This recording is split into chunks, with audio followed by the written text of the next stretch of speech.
എല്ലാവർക്കും നമസ്കാരം. ഇന്നത്തെ വീഡിയോയിൽ സോൾഡർ ചെയ്ത ജോയിന്റ്സ് എങ്ങനെ പരിശോധിക്കാമെന്നും ഡിഫക്ട്സ് കണ്ടെത്താമെന്നും റീവർക്കിനായി PCB എങ്ങനെ ടെസ്റ്റ് ചെയ്യാമെന്നും നമുക്ക് മനസ്സിലാക്കാം.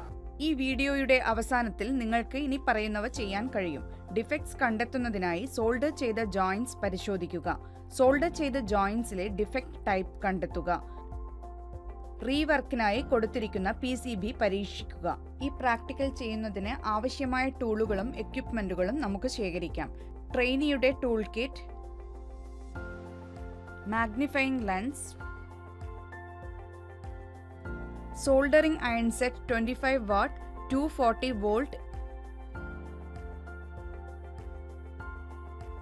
സേഫ്റ്റി ഗോഗിൾസ്,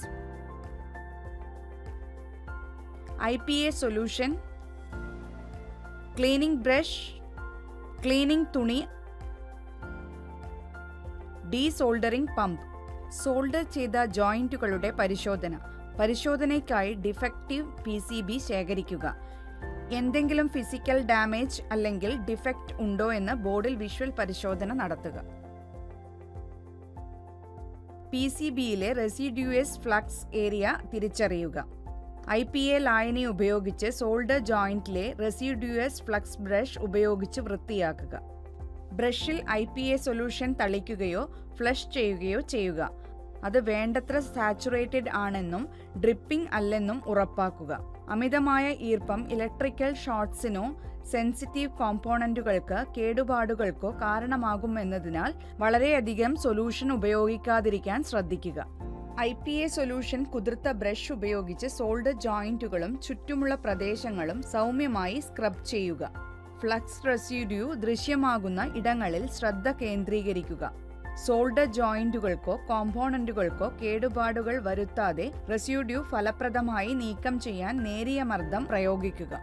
മാഗ്നിഫയിങ് ലെൻസ് ഉപയോഗിച്ച് ജോയിന്റ് ഫോർമേഷന്റെ ഷേപ്പ്, ഉപരിതല ഘടന, മെക്കാനിക്കൽ ബോണ്ടിംഗ്, ബ്രൗൺ വാക്സ് പോലുള്ള വസ്തുക്കൾ എന്നിവ ശ്രദ്ധാപൂർവം നിരീക്ഷിക്കുക.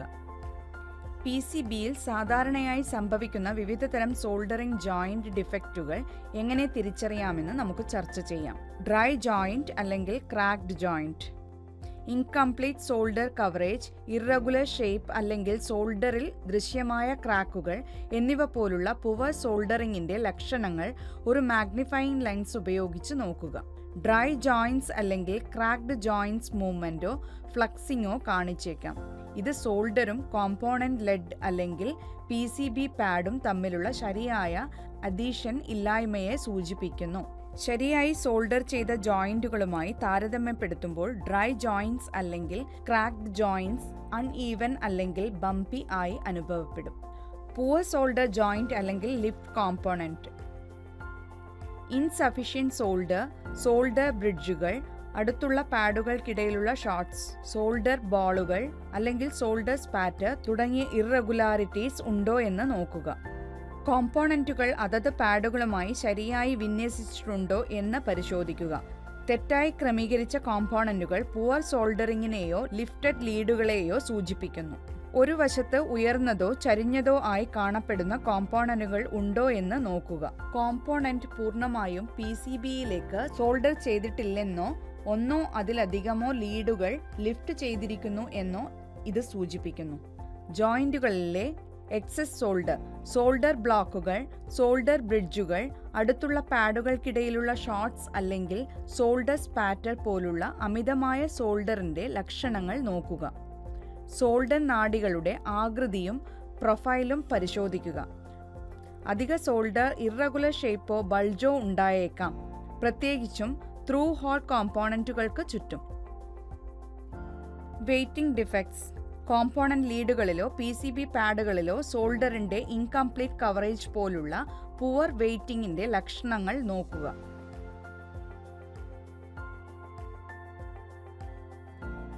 കോമ്പോണന്റ് ലീഡുകളും PCB പാഡുകളും തമ്മിലുള്ള ജംഗ്ഷനുകളിൽ രൂപപ്പെട്ട സോൾഡർ ഫില്ലറ്റുകൾ പരിശോധിക്കുക. ശരിയായി വെറ്റഡ് ആയിട്ടുള്ള ജോയിന്റിന് മിനുസമാർന്നതും കോൺകേവ് ആകൃതിയിലുള്ളതുമായ സോൾഡർ ഫില്ലറ്റ് ഉണ്ടായിരിക്കണം. ഇത് സോൾഡറും ചേരുന്ന ഉപരിതലങ്ങളും തമ്മിൽ നല്ല കോൺടാക്റ്റിലായിരിക്കണം. ബ്ലോ ഹോളുകൾ, സോൾഡറിനുള്ളിലെ ചെറിയ ക്യാവിറ്റികൾ അല്ലെങ്കിൽ ബബിളുകൾ പോലുള്ള ബ്ലോ ഹോളുകളുടെ സാന്നിധ്യത്തിൻ്റെ ലക്ഷണങ്ങൾ പരിശോധിക്കുക. ബ്ലോ ഹോളുകളുടെ സാന്നിധ്യം സൂചിപ്പിക്കുന്ന ഡിംപിളുകൾ അല്ലെങ്കിൽ ഡിപ്രഷനുകൾ പോലുള്ള സോൾഡർ സർഫേസിലെ ഇറഗുലാരിറ്റികൾ പരിശോധിക്കുക. താപനിലയിലെ തകരാറുകൾ അല്ലെങ്കിൽ അമിതമായി ചൂടാകൽ. നല്ല ലൈറ്റിങ്ങിന് കീഴിൽ PCB ഉപരിതലവും കോമ്പോണന്റുകളും ശ്രദ്ധാപൂർവം പരിശോധിക്കുക. നിറവ്യത്യാസം, പൊള്ളലേറ്റ പാടുകൾ അല്ലെങ്കിൽ കത്തിക്കരിഞ്ഞ ഭാഗങ്ങൾ പോലുള്ള താപനിലയുമായി ബന്ധപ്പെട്ട ഡാമേജുകളുടെ അടയാളങ്ങൾ ഉണ്ടോ എന്ന് പരിശോധിക്കുക. ഡീഫോം ആയതോ ഉരുകിയതോ ക്രാക്ക് വന്നതോ ആയി കാണപ്പെടുന്ന കോമ്പോണന്റുകൾ പരിശോധിക്കുക. ഇത് അമിതമായ ചൂടുമായി സമ്പർക്കം സൂചിപ്പിക്കുന്നു. ചാർട്ട് ഫ്ലക്സിന്റെ ലാമ്പുകൾ. കത്തിക്കരിഞ്ഞ ഫ്ലക്സ് സാധാരണയായി ഇറഗുലർ ഷേപ്പിലുള്ള കറുത്ത മുഴകളായി കാണപ്പെടുന്നു. ചാറിംഗ് പ്രക്രിയ കാരണം അവയ്ക്ക് പരുക്കൻ അല്ലെങ്കിൽ ഗ്രെയിനി ടെക്സ്ചർ ഉണ്ടായിരിക്കാം. ബോറേറ്റുകൾ, സിലിക്കേറ്റുകൾ, ഫ്ലൂറൈഡുകൾ എന്നിവ പോലുള്ള വെൽഡിംഗ് പ്രക്രിയയെ സഹായിക്കുന്നതിന് രൂപകൽപ്പന ചെയ്ത വിവിധ രാസസംയുക്തങ്ങളുടെ മിശ്രിതമാണ് ഫ്ലക്സ്. കത്തിക്കുമ്പോൾ ഈ സംയുക്തങ്ങൾ നിറത്തിലും ഘടനയിലും മാറ്റങ്ങൾക്ക് വിധേയമാകാം. ഡീസോൾഡറിംഗ് പമ്പ് ഉപയോഗിച്ച് ത്രൂ ഹോൾ സോൾഡർ ജോയിന്റ് നീക്കം ചെയ്യൽ. ഒരു ഡിഫക്റ്റീവ് ബോർഡ് എടുത്ത് നീക്കം ചെയ്യേണ്ട കോമ്പോണന്റ് തിരിച്ചറിയുക. ഉണ്ടാകാൻ സാധ്യതയുള്ള കേടുപാടുകൾ അല്ലെങ്കിൽ ഡിഫക്റ്റുകളുടെ സൂചനകൾക്കായി ബോർഡ് വിഷ്വലി പരിശോധിച്ചുകൊണ്ട് ആരംഭിക്കുക. കരിഞ്ഞ കോമ്പോണന്റുകൾ, വിള്ളലുള്ള സോൾഡർ ജോയിന്റുകൾ, ബൾജിംഗ് കപ്പാസിറ്ററുകൾ അല്ലെങ്കിൽ മറ്റേതെങ്കിലും അസാധാരണതകൾ എന്നിവയ്ക്കായി മാഗ്നിഫയിംഗ് ലെൻസ് ഉപയോഗിച്ച് നോക്കുക. മാഗ്നിഫയിംഗ് ഗ്ലാസ് ഉപയോഗിച്ച് കോമ്പോണന്റിലെ സോൾഡർ ജോയിന്റുകളുടെ വലുപ്പം പരിശോധിക്കുക.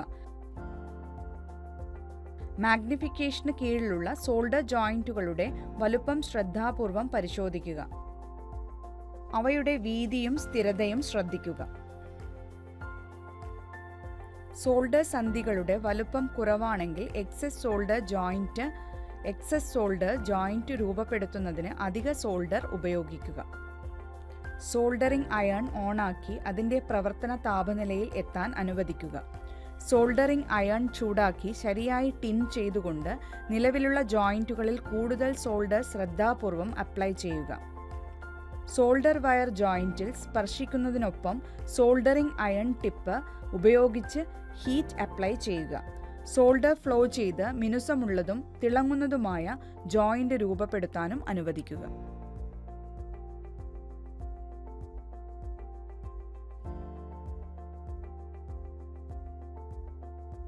PCB ബോർഡിൽ നിന്ന് നീക്കം ചെയ്യേണ്ട ഡിഫക്റ്റീവ് കോമ്പോണന്റുകൾ തിരിച്ചറിയുക.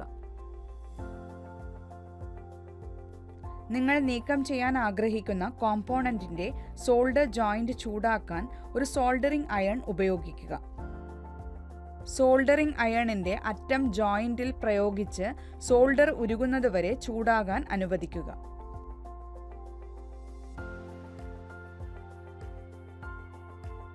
ഡീസോൾഡറിംഗ് പമ്പ് ഒരു കൈയിൽ പിടിച്ച് ഉരുകിയ സോൾഡർ ജോയിന്റിന് മുകളിൽ പമ്പിന്റെ നോസിൽ സ്ഥാപിക്കുക.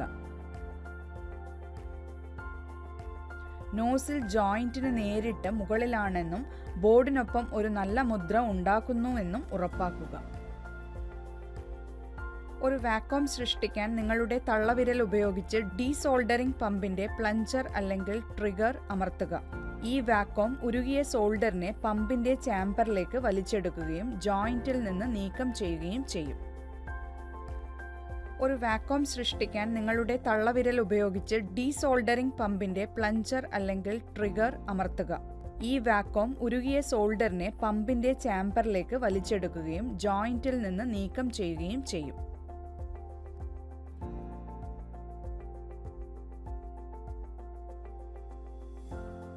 ഡീസോൾഡറിംഗ് പമ്പ് ഉപയോഗിച്ചതിനു ശേഷം സോൾഡർ പൂർണ്ണമായി നീക്കം ചെയ്തിട്ടുണ്ടെന്ന് കോമ്പോണന്റ് ബോർഡിൽ നിന്ന് ഉയർത്താൻ സൗജന്യമാണെന്നും ഉറപ്പാക്കാൻ സോൾഡർ ജോയിന്റ് പരിശോധിക്കുക.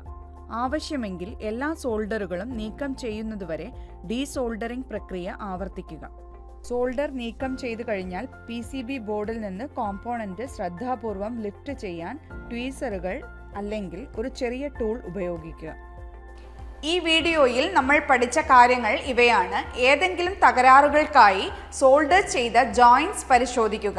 സോൾഡേഡ് ജോയിന്റിലെ ഡിഫക്റ്റിന്റെ തരം കണ്ടെത്തുക, റീവർക്കിനായി നൽകിയിരിക്കുന്ന PCB പരിശോധിക്കുക. ഇതോടുകൂടി ഈ എക്സസൈസ് അവസാനിപ്പിക്കുന്നു. കണ്ടതിന് നന്ദി.